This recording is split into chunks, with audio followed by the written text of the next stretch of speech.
नमस्कार, मेरा नाम ज्ञानेश्वर है और आपने देखना शुरू किया है लाइव सिटीज़। मेरे साथ रोज की तरह दिल्ली से जुड़ रहे हैं देश के जाने-माने सीनियर जर्नलिस्ट अजीत द्विवेदी जी। अजीत जी, चर्चा चुनाव की ही करेंगे क्योंकि चुनाव का मौसम है।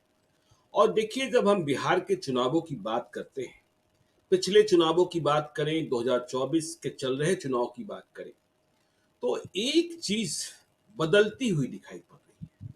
हमने पिछले कई लोकसभा चुनावों में देखा कि वोट किस आधार पर डाले जाते थे। 2019 में हमने देखा सबसे बड़ा एजेंडा हिंदुत्व था, राष्ट्रवाद था। मोदी के साथ या मोदी के खिलाफ। बिहार में एक और एजेंडा होता है, लालू यादव के साथ या लालू यादव के खिलाफ। लेकिन इस बार हम ये देख रहे हैं कि ये एजेंडा जो दोनों स्टैब्लिश एजेंडा है, मोदी के साथ या मोदी के खिलाफ, लालू के साथ या लालू के खिलाफ, वो उस तरीके से कारगर होता नहीं दिख रहा है और काम करता हुआ भी नहीं दिख रहा है। इस बार हम ये देख रहे हैं और देखिए, यह सेंधमारी बीजेपी के आधार वोट में ज्यादा है। क्या देख रहे हैं कि नहीं, हिंदुत्व नहीं, जाति। और जातियों में भी देखिए, सबन जातियां तो बिल्कुल यह मानी जाती रही हैं कि वह बीजेपी के साथी है। जब नीतीश कुमार और बीजेपी दोनों साथ रहे तब और तगड़ी गोलबंदी हुई। लेकिन इस बार इन जातियों में भी हम विभाजन देख रहे हैं। यादवों के बारे में हम यह मानते रहे, मुसलमानों के बारे में हम यह मानते रहे कि यादव लालू यादव के साथ होते हैं, विधानसभा चुनाव में और मजबूती से। लोकसभा चुनाव में वे राष्ट्रीय चुनाव मानकर कुछ उधर भी चले जाते हैं, जैसा नतीजा हमने देखा है उजियारपुर में, हमने देखा है मधुबनी में। तो इस बार सबंध मतों में भूमियार मत, ब्राह्मण मत यहां वहां टूटते फूटते दिखाई पड़ रहे हैं। जबकि यदि टिकटों के बंटवारे की बात करें, तो सवर्णों को सबसे अधिक टिकट बीजेपी ने दिया, एनडीए अलायंस ने दिया। यदि हम संख्या की बात कर लें, तो 14 सवर्ण एनडीए के उम्मीदवार हैं 40 लोकसभा सीटों में। 7 राजपूत हैं, 3 भूमियार हैं, 3 ब्राह्मण हैं और 1 कायस्थ है। जबकि एनडीए के सामने इंडिया ब्लॉक की ओर से हमें 5 ही दिखाई पड़ रहे हैं। 1 राजपूत है, 3 भूमियार हैं और 1 ब्राह्मण है। फिर भी हमने और आपने नोटिस किया कि जातियों पर मतों का विभाजन हुआ। भागलपुर के चुनाव को हमने देखा। भागलपुर जो परंपरागत सीट, देखिए जीते हुए भले जेडीयू के हैं, लेकिन वह सीट परंपरागत तौर पर बीजेपी की ही मानी जाती है। जब कांग्रेस ने अजीत शर्मा को प्रत्याशी बनाया, तो वहां भूमियार मत बट गए। सिवान में देखिए, अनूठा प्रयोग हो रहा है कि सिवान में वहां के सबन मतदाता आरजेडी और जेडीयू की बात छोड़िए, निर्दलीय हिना साहब के साथ खड़े हो गए हैं। आगे कितना खड़ा रहेंगे, देखिए चुनाव में वक्त है, यह देखने की बात होगी। वैशाली में देखिए, जब हम पिछले चुनावों की बात करते हैं तो यह नहीं देखा जाता था कि राजपूत अलग हो गए, भूमियार अलग हो गए, ब्राह्मण अलग हो गए, कायस्थ अलग हो गए। वैशाली में साफ तौर पर फूट दिखाई पड़ रही है। महाराजगंज में फूट दिखाई पड़ रही है सबन मतदाताओं में। पश्चिमी चंपारण में फूट दिखाई पड़ रही है, ब्राह्मणों की गोलबंदी कहीं हो रही है। भूमिहार से डरे हुए थे संजय जायसवाल, तो मनीष कश्यप को ले आया गया बीजेपी में। बक्सर में भी स्पष्ट फूट है, ब्राह्मणों में ही फूट है। चाहे अश्विनी चौबे का बदला लेना हो, चाहे आनंद मिश्रा जो आईपीएस रहे हैं वे चुनाव मैदान में आ गए हैं। जहानाबाद में भूमियार वोट बतासा की तरह बटा हुआ दिखाई पड़ रहा है। बेगूसराय में भूमियार गुस्से में दिख रहे हैं गिरिराज सिंह से। लेकिन जब ये सवाल हम पूछते हैं कि क्या आप अवधेश राय को, सीपीआई के प्रत्याशी को मत दे देंगे, तब चुप हो जाते हैं। लेकिन बड़ा सवाल तो ये है ना कि कुशवाहा का हमने देखा कि वे अपनी जाति के उम्मीदवार को ही वोट दे रहे हैं। लेकिन सबन मतदाता जो बिल्कुल समर्पित थे, जिन्हें बंधुआ कहा जाता था बीजेपी के साथ, वे भी इस बार टूट फूट रहे हैं। नतीजा क्या होगा, यह तो 4 जून को मालूम होगा। लेकिन ये टूट फूट बीजेपी को, जेडीयू को, एलजेपी को, हमको और आरएलएम को परेशान कर रही है। आप देखिए काराकाट में वहां के राजपूत पवन सिंह के लिए पागल हुए बैठे हैं, मतलब उनके दीवाने हुए बैठे हैं। तो ये क्यों हो रहा है? कहाँ चला गया हिंदुत्व, कहाँ चला गया राष्ट्रवाद और कहाँ चला गया यह मत कि संबंध तो बीजेपी के ही हैं, एनडीए के ही हैं। आपका टिकट दीजिए। देखिए ज्ञानेश्वर जी, इसको इस बात को समझने के लिए राजनीतिक इतिहास को समझना होगा, इसके जी। जेनेसिस को समझना होगा, हुँ, कहाँ से इसकी शुरुआत हुई है। ये कोई एक चुनाव का फिनोमेनन नहीं है। ऐसा जी। नहीं है कि एकदम से अचानक इस चुनाव में ऐसा होने लगा। हुँ, इसके बीज पड़ गए थे और धीरे-धीरे ये प्रक्रिया शुरू हो गई थी। अभी तो फिर भी कुछ कम दिखाई दे रहा है, अभी तो फिर भी बड़ा वोट जो है सवर्ण का, ये मान के चल रहा है कि हमारी पार्टी बीजेपी है। और जी। मतलब एनडीए अलायंस जो है, हमारा अपना अलायंस है, उसके साथ हमको रहना चाहिए है। और एक छोटा-सा वर्ग टूट रहा है, जिन 7-8 क्षेत्रों में कहा, इसके अलावा भी 2-4 जगह दिखेगा 20%, 30%, 40% वोट। एक समय आएगा, अभी थोड़े समय के बाद ही आएगा, 1-2 चुनाव के बाद ही वो आ जाएगा, जी। जब कोई किसी का कमिटेड वोटर नहीं रहेगा। हुँ, क्योंकि देखिए, एक और इसको बड़ी गहराई से समझने की जरूरत है इस बात को। एक तो जो पहले एक वैचारिक गोंद होती थी, जिसको बांध करके रखा जाता था, वो खत्म है। अब कोई वैचारिक जी। आधार किसी पार्टी का नहीं है। हुँ, सबने अपनी विचारधारा छोड़ दी है और कोई भी किसी पार्टी में जाकर के चुनाव लड़ रहा है, तो विचारधारा का अंत हो गया। जैसे ही बिल्कुल। विचारधारा खत्म हुई, तो उसके आधार पर जो समर्पण था वो खत्म हो गया। बताइए हुँ, किस तरह का समर्पण था भूमिहारों का बिहार में, कि वो लोग कम्युनिस्ट पार्टी को वोट देते थे। हुँ, अब पता नहीं किस आइडियोलॉजी से देते थे, नहीं क्या आइडियोलॉजी थी नहीं थी, लेकिन कम्युनिस्ट पार्टी को वोट देते थे। जी। तो वो खत्म हो गया। कांग्रेस हुँ, पार्टी को वोट देते थे, सबसे समर्पित कांग्रेस के वोटर थे, सरकारी जाति कही जाती थी। श्री बाबू हुँ, मुख्यमंत्री थे और उसके बाद बरसों तक, 80 के दशक तक, जब तक कैलाशपति मिश्र का उदय नहीं हुआ भारतीय जनता पार्टी में, फिर वो भारतीय बिल्कुल। जनता पार्टी में चले गए। हुँ, तो ये लॉयल्टी बदलती रही है, निष्ठा जातियों की बदलती रही है। एक बड़ी जबरदस्त मोबिलिटी आप देखेंगे कास्ट के अंदर आजादी के बाद से, तो वो मोबिलिटी दिखाई देगी। जी। अब ये कह रहे थे कि अभी थोड़ा कम है, थोड़े दिन के बाद ये पूरी तरह से छिन्न भिन्न हो जाएगा, कोई किसी के प्रति प्रतिबद्ध वोटर नहीं रहेगा। वो हम इसलिए कह रहे थे क्योंकि अब हर जाति जो है, पार्टी से ज्यादा अपनी जाति के उम्मीदवार की, अपनी जाति के सांसद की, विधायक की संख्या बढ़ाने पर ध्यान दे रही है, किसी जी। भी जाति। और इसकी बुनियाद में जो चीज है ज्ञानेश्वर जी, वो ये है कि किसी भी जाति का लीडरशिप अब सवर्ण नहीं है। हुँ, कोई लीडरशिप फॉरवर्ड नहीं है। तो जब लीडरशिप ही फॉरवर्ड नहीं है, एक तो विचारधारा पहले खत्म हो गई, कोई जी। विचारधारा नहीं है। हुँ, अगर बीजेपी की हिंदुत्व की और राष्ट्रवाद की विचारधारा होती, तो ये पूरे देश में कांग्रेस और दूसरी क्षेत्रीय पार्टियों से आए हुए लोग कैसे लड़ रहे होते, जो आप आज तक बीजेपी को गालियां देते थे, बीजेपी के हिंदुत्व के आइडियोलॉजी को गाली देते थे, राष्ट्रवाद को गाली देते थे, वो सब कांग्रेस के टिकट से चुनाव लड़ रहे हैं। जी। या कांग्रेस, माफ करिएगा, बीजेपी के टिकट से चुनाव लड़ रहे हैं और बीजेपी उनसे अलायंस कर रही है। तो वो हुँ, विचारधारा खत्म हो गई, जिसकी वजह से लोग जुड़े हुए थे। लीडरशिप चेंज हो गई। जब तक अटल बिहारी वाजपेयी की लीडरशिप थी, ये माना जाता था कि वो भी एक गोंद थी देश भर में ब्राह्मणों को खासतौर से और जो दूसरे फॉरवर्ड जातियां थी उनको जोड़ने के लिए। अब वो भी खत्म हो गई है। आप चाहे राष्ट्रीय स्तर पर देखें या प्रदेश हुँ, स्तर पर देखें, बीजेपी को देखें, जेडीयू को देखें, बीजेपी की सहयोगी पार्टियों को देखें, यहां तक कि कांग्रेस पार्टी को देखें, किसी भी पार्टी को, अब वो भी एक विडंबना है कि वो पार्टी जो कभी कास्ट की बात नहीं करती है, अब उसी का सिर्फ सवर्ण नेतृत्व बचा हुआ है, जो कम्युनिस्ट पार्टी है। जी। उसी के टॉप लीडरशिप में फॉरवर्ड है लीडर, बाकी कहीं नहीं। हुँ। बाकी कहीं किसी पार्टी में नहीं है नहीं, लीडरशिप बिहार फॉरवर्ड। में कांग्रेस पार्टी के अध्यक्ष भी अखिलेश प्रसाद सिंह हैं। हाँ, कांग्रेस में कांग्रेस के अध्यक्ष बना रखे हैं, लेकिन कांग्रेस के साथ दूसरी दिक्कत हो गई है ज्ञानेश्वर जी। कांग्रेस ने तो 3 अध्यक्ष बना रखे हैं, तीनों जहां जी। 3 राज्यों में भूमिहार है वहां अध्यक्ष बना रखा है। हुँ, कांग्रेस के साथ दिक्कत ये हो गई है कि जो राहुल गांधी ने इतनी जोर जोर से बोलना शुरू कर दिया है कि हम ओबीसी। जाति गणना कराएंगे और ओबीसी इतने कम है और जितनी आबादी उतना हक का नारा उन्होंने दे दिया हुँ, कि जितनी आबादी उतना हक, ये नारा है कांग्रेस पार्टी का। और हम जाति गणना कराएंगे और जाति के अनुपात में आरक्षण की सीमा बढ़ाएंगे, हम जी। 50% से ऊपर ले जाएंगे। अब हुँ, ये पता नहीं, राहुल गांधी बार बार कहते हैं, उनको समझाने वाला भी कोई नहीं है जो कहे कि आरक्षण की सीमा 50% से ऊपर तो पहले ही चली गई है। बिल्कुल। 60% वैसे भी देश में हो गई है। जब जब नरेंद्र मोदी ने 10% आरक्षण आर्थिक रूप से कमजोर सवर्णों को दिया, तो वो तो 50% के ऊपर ही है ना, 49.5% प्लस 10%, तो 60% तो ऐसे ही हो गया है। अब आपको जी। 60% के ऊपर ले जाना है, तो वो बार हुँ, बार कह रहे हैं।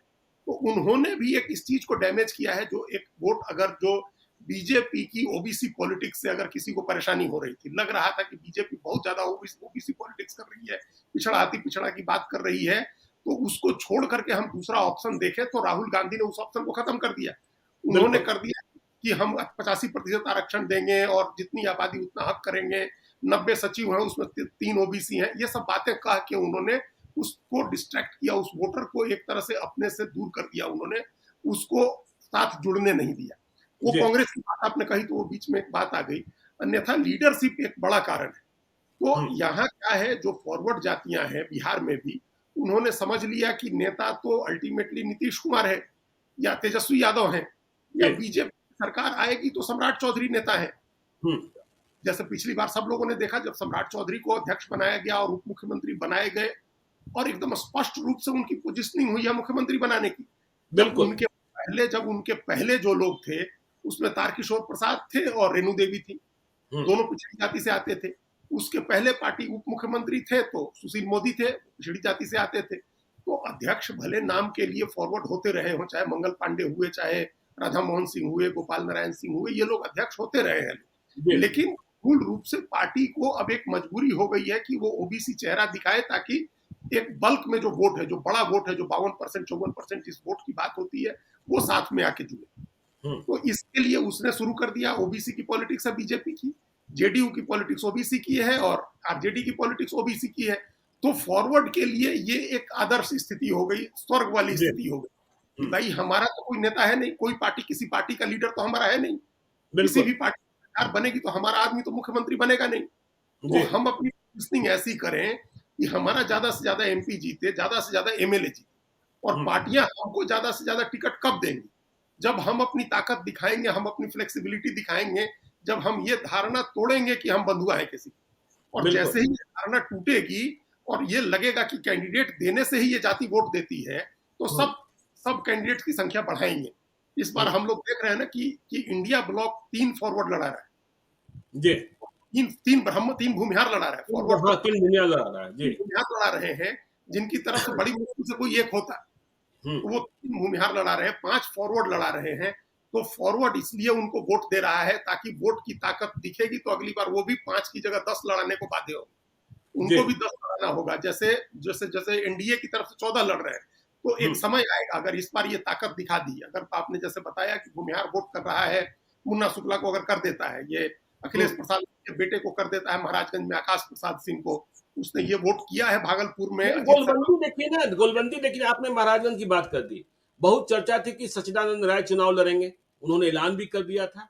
लेकिन जैसे ही कांग्रेस पार्टी की लिस्ट जारी हुई और आकाश कुमार सिंह के नाम का ऐलान हो गया, सच्चिदानंद राय ने मन बना लिया है कि चुनाव नहीं लड़ेंगे, क्योंकि वह यह नहीं चाहते कि समाज के भीतर, देखिए समाज और जाति के भीतर, कि ये वोट बांटने के लिए चुनाव में खड़े हो गए। तो ये गोलबंदी, और देखिए क्या आरोप नहीं लगा था लालू यादव पर। आरोप ही हम कहेंगे क्योंकि इस बात की सत्यता कहीं से प्रमाणित नहीं हुई। भूरा बाल साफ करो, लेकिन उन बातों को लोग भूल चुके हैं। और तेजस्वी यादव ए टू जेड की बात कर रहे हैं कि नहीं, ए टू जेड हमारे साथ। और वे कभी भी, देखिए तेजस्वी यादव के बारे में कहना होगा कि देखिए वो पढ़ाई लिखाई, कमाई, दवाई, सिंचाई, रोजगार की बात करते हैं, जाति की बात नहीं करते हैं लालू यादव की तरह। और लालू यादव को भी जाति की बात करने से रोक रखा गया है। हाँ, प्रयोग भले हो रहे हैं कि कुशवाहा को इतने टिकट दे दिए गए और इसका असर भी दिखाई पड़ा। आपने बात की महाराजगंज की, भागलपुर में देखिए ना, चाहे प्रतिशत जो भी हो, आरजेडी के साथ अलायंस में रही कांग्रेस पार्टी के उम्मीदवार अजीत शर्मा को भूमिहारों ने मत दिया, ब्राह्मणों ने मत दिया, चाहे यह प्रतिशत 25 हो, चाहे 50 हो, जीत हो या हार हो। लेकिन अब दूसरे नाव की सवारी करने में भी सवर्ण मतदाताओं को परहेज नहीं हो रहा है। बक्सर में भी आप देखेंगे कि विभाजन की चिंता नहीं है, चिंता है कि हमारा जात, ये जो स्वाभिमान तो नहीं कहेंगे, वोट देने की जो नई तकनीक ईजाद की है जातियों ने, यह भी समझने की बात है। बिल्कुल इसी को समझने की बात है, ये जो टैक्टिकल वोटिंग है, जो ये जो स्ट्रेटेजिक, जिस बात जो स्ट्रेटेजिक जो प्लानिंग है, ऐसी हम्म, रणनीति है कि हम अपनी संख्या बढ़ाएं और ये हम्म, मैसेज दें कि हमारा कैंडिडेट होगा तो हम उसको चुनाव जितवा सकते हैं, और जी अगर संख्या बढ़ जाती है उसकी, अगर वो जीत जाता है, तो फिर दूसरी पार्टियां बाध्य होंगी उसको वोट देने के लिए। ये हाँ, सिंपल स्ट्रेटेजी काम कर रही है इसमें ये काम आप देखिए, पिछली बार अगर सारे सवर्ण जीत गए, जितने लोगों को बीजेपी ने टिकट दिया था सब लोग चुनाव जीत गए, जी जितने लोगों को जेडीयू ने टिकट दिया था सब जीत ही गए थे। तो अब उतने लोगों को फिर से रिपीट करना मजबूरी हो गई थी कि उतने लोगों को फिर से टिकट दिया जाए। अब उसे आप कम नहीं कर सकते हैं, कम करेंगे तो नाराजगी बढ़ेगी और इसका फायदा दूसरा पक्ष उठाएगा, वो बढ़ा देगा अपनी सीटों की संख्या। जैसे जी। इस बार हम लोग ने आरजेडी कांग्रेस में देखी कि सीटों की संख्या बढ़ गई है। तो हम्म। ये जो है ये एकदम सिंपल वही गणित काम कर रहा है कि आप नंबर ऑफ सीट्स बढ़ाइए और हम आपको वोट करेंगे। जो हम्म। आइडियोलॉजी थी वो खत्म है, नेता चूंकि लीडरशिप अपनी है नहीं। अगर किसी को ये पता चलता कि बीजेपी में अगर भूमिहार राजपूत वोट करते हैं तो सवर्ण लीडरशिप आएगी, सवर्ण मुख्यमंत्री होगा, तो हो सकता था कि वो लोग करते, जैसे उत्तर प्रदेश में होता है कि उत्तर जी। प्रदेश में एक धारणा है कि योगी बनेंगे, तो योगी बनेंगे तो वो वोट करते हैं, वहां ब्राह्मण हो या राजपूत भूमिहार सब मिल करके वोट करते हैं। हम्म। वहां जाति का इस तरह का विभाजन नहीं होता है, हालांकि इस बार उसको डेंट करने की कोशिश हो रही है, लेकिन जनरली डेंट नहीं होता है। तो जब से बीजेपी के बारे में एक धारणा थी कि ये एक, कहते भी तो पहले कि ब्राह्मणों और बनियों की पार्टी है, तो जी। ब्राह्मणों बनियों की पार्टी इसलिए कहते थे क्योंकि लीडरशिप भी ब्राह्मण थी, और जो पीछे जो इसकी मूल ताकत है, मूल शक्ति जो है बीजेपी की, वो आरएसएस की है, जिसको माना जाता है कि वो एक ब्राह्मणों की संस्था है, वहां ब्राह्मण वर्चस्व है उस संस्था के ऊपर। तो ये एक अंडरलाइन था, पार्टी कभी जाति की बात नहीं करती थी। देखिए ये सबसे बड़ी खूबी थी जो आपने कहा कि आरजेडी ने इस सूत्र को पकड़ लिया है कि जाति की बात नहीं करनी है, जाति के प्रयोग करने हैं लेकिन बात करनी नहीं है। तो यही काम बीजेपी आरएसएस की तरफ से होता था, प्रयोग होते थे, उसके बारे में कहा नहीं जाता। कहना पहली बार हम लोगों ने जो सुना था वो जब गोविंदाचार्य ने कहा था, सोशल इंजीनियरिंग की बात कही थी, उसके पूरी सोशल इंजीनियरिंग कहा गया था, कोई ऐसा नहीं था कि उसमें कहा गया कि हम जातियों का गठबंधन कर रहे हैं। तो वो कोशिश वो करती है बीजेपी, कहती नहीं है। तो इसका नतीजा ये है कि वहां उसके साथ जुड़े फॉरवर्ड, तो आज देखिए कि सबसे बड़ी संख्या में फॉरवर्ड जातियां उस पार्टी के टिकट से चुनाव लड़ती हैं। हाँ, और देखिए ये 40 में 14, 40 में 14, 40 में 14 लड़ रहे हैं, लेकिन बीजेपी देखिएगा तो ये परसेंटेज और ज्यादा है, 60% है। जी। 17 में 10, 17 में 10 बीजेपी की अपनी 17 सीटें हैं, 10 फॉरवर्ड है। तो ये जो बीजेपी का मतलब बीजेपी ने बिहार में 60% टिकट दिया हुआ, और आबादी कितनी है सवर्ण की बिहार में? 10.5%, जी। 15.5% जो जाति का चश्मा देखिए अजीत जी, जाति का चश्मा देखिए, कोई गुरेज और परहेज नहीं है। पूर्णिया में दूसरे चरण में चुनाव हुआ, तेजस्वी यादव, लालू यादव यादवों के सबसे बड़े नेता, लेकिन कितनी कोशिशें की उन्होंने कि यादव मत बीमा भारती को मिल जाए, लेकिन नहीं मिला।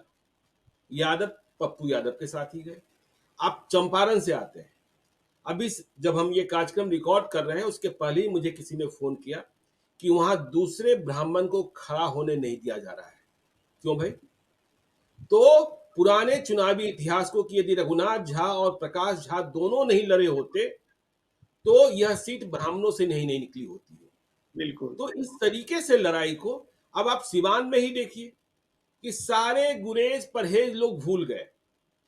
वहां देखिए स्थितियां कुछ दूसरी हैं, स्थानीय परिस्थितियां भी हैं कि वहां हिना साहब के साथ, मैं कल ओम प्रकाश यादव जो पूर्व सांसद हैं उनका बयान सुन रहा था, उन्होंने कहीं इंटरव्यू दिया कि 100% सबन हिना साहब के साथ हो गए थे। उन्हें तोड़ने की हम कोशिश कर रहे हैं, मंगल पांडे को बुलाना होगा, क्योंकि जो सबन हैं वे किसी भी कीमत पर रमेश सिंह कुशवाहा और उनकी पत्नी जेडीयू की प्रत्याशी विजय लक्ष्मी देवी कुशवाहा के साथ नहीं जाना चाहते। तो सोचिए कि वह बात ही खत्म हो गई कि हम एनडीए के बंधुआ हैं। उन्हें वह बात याद आ गई, शहाबुद्दीन का जो बैड कैरेक्टर है उसे छोड़िए, लेकिन शहाबुद्दीन ने माले की लड़ाई में सवर्णों का कितना साथ दिया लोग वो याद करने लगे। तो ये सारी स्थितियां और परिस्थितियां तो बिल्कुल ही विचित्र वाली बात है कि भाई अब तो वो बात ही नहीं रही कि हाँ हम इस पार्टी के बंधुआ हैं। देखिए उस सिवान की स्थिति तो बिल्कुल डिफरेंट है। वो चूंकि जिस दिन रमेश सिंह कुशवाहा की पत्नी को टिकट दिया विजय लक्ष्मी कुशवाहा को नीतीश कुमार ने, उसी दिन से ये बात हम लोग चर्चा कर रहे हैं इस बात पर कि वहां अलग तरह से गोलबंदी होगी, क्योंकि वो रमेश सिंह कुशवाहा का पूरा परिवार, जो उनके पिता थे और उनका पूरा परिवार माले के साथ जुड़ा हुआ, वही माले लेकर गए थे जी, लेकर गए उस इलाके में, उसकी बुनियाद स्थापित की थी उन्होंने। और फिर वो माले के साथ जो संघर्ष रहा जमीन का और तमाम संपत्ति का, उस चीज को लेकर के वो लोग उसको भूले नहीं हो, कोई बहुत पुरानी बात नहीं है। तो वहां की तो परिस्थिति दूसरी, एक जो दूसरा फैक्टर काम कर गया, वहां एक दूसरा फैक्टर काम कर गया। अगर कोई दूसरा कैंडिडेट होता, जैसे पिछली बार वहां से कविता सिंह लड़ी थी, अगर वहीं रहती तो स्थितियां दूसरी हो सकती थी, होती। लेकिन हम लोग ओवरऑल एक प्रिंसिपल के तौर पर, एक लेकिन सिद्धांत के विचित्र तौर बात हमने देखी, पर विचित्र हुए बात दिखाए। देखी हमने अजीत जी कि जो कविता सिंह के हस्बैंड हैं अजय सिंह, अब अजय सिंह का समर्थन ये हम नहीं कर रहे हैं, लेकिन अजय सिंह के भाई विजय सिंह हिना साहब के साथ चुनावी कैंपेन कर रहे हैं। अजय सिंह के बहुत सारे सांसद प्रतिनिधि, मतलब कविता सिंह के सांसद प्रतिनिधि, वो हिना साहब के साथ कैंपेन कर रहे तो ये स्थानीय परिस्थितियां हैं, वहां ये एक हैं। दूसरा समीकरण इवॉल्व हो गया, जी एक दूसरा समीकरण इवॉल्व हो गया। लेकिन जो ओवरऑल हम लोग बात कर रहे हैं, जिस तस्वीर की बात, जिस ट्रेंड को पकड़ने की, जिस ट्रेंड को पढ़ने की हम लोग जी कोशिश कर रहे हैं कि ऐसा क्यों हो रहा है, जी फॉरवर्ड जो है इतनी पसंदीदा पार्टी है भारतीय जनता पार्टी, नरेंद्र मोदी इतने पसंदीदा नेता है, हम्म, इसके बावजूद उनको छोड़ रही है। उन्हीं जगहों पर छोड़ रही हो जहां उसका अपना कैंडिडेट दूसरी जगह से आया है या कोई दूसरा समीकरण लोकल काम कर रहा हो। हम्म, लेकिन पिछले चुनाव तक ये सोचना भी नामुमकिन था, मतलब ये सोचा ही नहीं जा सकता था कि ऐसा भी होगा कि फॉरवर्ड किसी समय नरेंद्र मोदी के रहते कम से कम बीजेपी को छोड़ देंगे। जो बिल्कुल नरेंद्र मोदी लड़ने मरने को तैयार थे, जिनको लग रहा था कि उन्हीं के हाथों में देश सुरक्षित है, देश का भविष्य सुरक्षित है, अच्छे दिन आ रहे हैं, भारत विश्व गुरु बन रहा है, पूरी दुनिया में भारत का नाम बढ़ रहा है, वो सब लोग क्यों छोड़ रहे हैं? जी और ये इस बावजूद है कि बीजेपी ने सबसे ज्यादा सवर्णों को टिकट दिया, हम्म, सबसे ज्यादा बिहार में 17 में 10 दिया है, और पूरे देश में ज्ञानेश्वर जी 432 के करीब अभी तक सीटें बीजेपी ने अनाउंस की है, 432 34, उसमें उसने 163 सीटें फॉरवर्ड्स को दी है। अच्छा 432 में से 163, आप कल्पना करिए, 43% फॉरवर्ड कैंडिडेट है बीजेपी के। जी पूरे देश में जो जनरल कैटेगरी के कैंडिडेट हैं वो हम्म, 43% बीजेपी ने, पूरे देश में आबादी 15% है, 15% से थोड़ी ज्यादा होगी, हम्म, और टिकट दिया है 43% बीजेपी ने। कांग्रेस कांग्रेस भी बात कर रही है कि ओबीसी को देंगे, जितनी आबादी उतना हक, लेकिन कांग्रेस ने भी 32% टिकट फॉरवर्ड को दिया है। हम्म, अभी तक कांग्रेस की 300 सीटें अनाउंस हुई हैं, 298 या 298 हमको जहां तक ध्यान है कल रात तक, और उसमें उसने 110 के करीब सीटें दी है फॉरवर्ड, 32%। अब आप सोचिए कि ये दोनों बड़ी पार्टियां, देश की राष्ट्रीय पार्टियां, एक ने 43% टिकट जनरल कास्ट को दिया है, दूसरे ने 32% टिकट जनरल कास्ट को दिया है। इसके बावजूद कोई आदमी गारंटी नहीं करेगा कि जनरल कास्ट की का वोट उसको जा रहा है पूरी तरह से। बिल्कुल वो एक सिद्धांत के तौर पर कि इसी पार्टी को देना है, या कोई ऐसा डिक्टेट पूरे देश में नहीं चला है कि सब फॉरवर्ड को बीजेपी को देना है या हम्म, कांग्रेस को देना है या किसी पार्टी को देना है। कैंडिडेट देखना, पहली प्राथमिकता उनकी कैंडिडेट है, जहां अपना कैंडिडेट है वहां उनको कैंडिडेट को वोट देना है। उसके बाद जहां कैंडिडेट नहीं है, फिर वहां बीजेपी, वहां फिर प्राथमिकता में बीजेपी आ जाती जी है। हालांकि वहां दूसरे फैक्टर कई जगह आ सकते हैं, हम्म, लेकिन वहां प्राथमिकता बीजेपी है, जहां अपना कैंडिडेट है बीजेपी का, जहां फॉरवर्ड कैंडिडेट है वहां उसको वोट जाएगा, मतलब हम्म, वहां ज्यादा वोट जाएगा उसको। थोड़ा बहुत टूटेगा तो वो तो हर जगह टूटता है, वो हर पार्टी का टूटता है, बिल्कुल लेकिन जहां नहीं है वहां वो वोट नहीं जाएगा। तो उसको उसको कल्टीवेट करने की कोशिश करेंगी, उसको कैपिटलाइज करने की कोशिश करेंगी दूसरी पार्टियां। वो उन जगहों पर अपना कैंडिडेट उतारेंगी जहां उसका फॉरवर्ड कैंडिडेट नहीं है, या हम्म, जहां सोशल कॉन्फ्लिक्ट है, वहां जहां लग रहा है कि भूमिहार ब्राह्मण, भूमिहार राजपूत की लड़ाई हो सकती है, भूमिहार ब्राह्मण की हो सकती है, ब्राह्मण राजपूत की हो सकती है, वहां दे देंगी पार्टियां। तो फिर ये बड़ा क्लासिकल क्लैश हो जाएगा हर जगह, और हर आदमी इस बात का सिर्फ एक मकसद है कि आपको टिकट ज्यादा से ज्यादा कैसे मिले। जी टिकट बिल्कुल ज्यादा से ज्यादा कब मिलेगा? जब आप वोट एक जगह बंद के नहीं करिएगा, जब हम्म, आप ये रहेगा कि आप वोट देने का आपका क्राइटेरिया ये नहीं है कि राष्ट्रवाद पर देंगे, हिंदुत्व पर देंगे, या मोदी के नाम पर देंगे, या विश्व गुरु के नाम पर देंगे, या विकास के पैमाने पर देंगे, ये पैमाना नहीं है। हम्म, जिसको हम लोगों के यहाँ कहते हैं, बहुत सहज भाव में कहते हुए लोग चलता है कि अरे हम तो जात पार्टी हैं। तो जी कौन पार्टी? पार्टी के समर्थक तो कहता है कि हम जात पार्टी हैं, तो हम्म, मतलब हमारी जाति का कैंडिडेट जहां से आएगा हम उसको वोट करेंगे। तो ये ट्रेंड बड़ी बड़ी मजबूती से स्टैब्लिश हो गया है, और इसके पीछे बिल्कुल कारण यही है कि हर पार्टी की लीडरशिप जो है वो पिछड़ी जाती है। तो हम्म, जब लीडरशिप नहीं है तो एक बांधने वाली जो गोंद होती है वो गोंद नहीं है, जो चिपकाने वाली गोंद होनी चाहिए वो नहीं है। तो जब वो नहीं है तो फिर फ्री फॉर ऑल है, फिर जिसको मन होगा जी उसको वोट कर। जो अब देखिए हमको ना, जो आप क्लैश की बात कर रहे हैं, महाराष्ट्र में दिखाई पड़ रहा है ना, हाँ बीजेपी ने देखिए, राजपूत को दे दिया, बीजेपी ने राजपूत को दे दिया, कांग्रेस ने भूमियार को दे दिया। पहले तो राजपूत राजपूत ही लड़ते थे। अब हाँ पटना साहिब लोकसभा क्षेत्र को ही देख लीजिए कि पहले यहाँ इंडिया ब्लॉक जो महागठबंधन था वह भी कास्ट को ही लड़ाती थी, चाहे शत्रुघ्न सिन्हा हो चाहे शेखर सुमन हो। हाँ, बीच में एक प्रयास कुणाल जो बुद्धदेव सिंह लड़ाया के गया बेटे था, थे कुछ वो लड़े थे, ठीक है। हुँ, लेकिन इस बार यह देखा गया कि जब कास्ट वोट ही नहीं देते हैं, तो मीरा कुमार के बेटे जो जाति से कुशवाहा है, उन्हें उम्मीदवार बनाया गया कि कुशवाहा जो है इस ट्रेंड में जाते दिखाई पड़ रहे हैं कि वे अपनी ही जाति के उम्मीदवार को मत देंगे। तो ये क्लासिकल क्लैश तो शुरू ही हो गया ना। शुरू हो गया। ये तो आप देखिएगा, जी। जी। वैशाली में देखिए एकदम क्लासिकल क्लास है।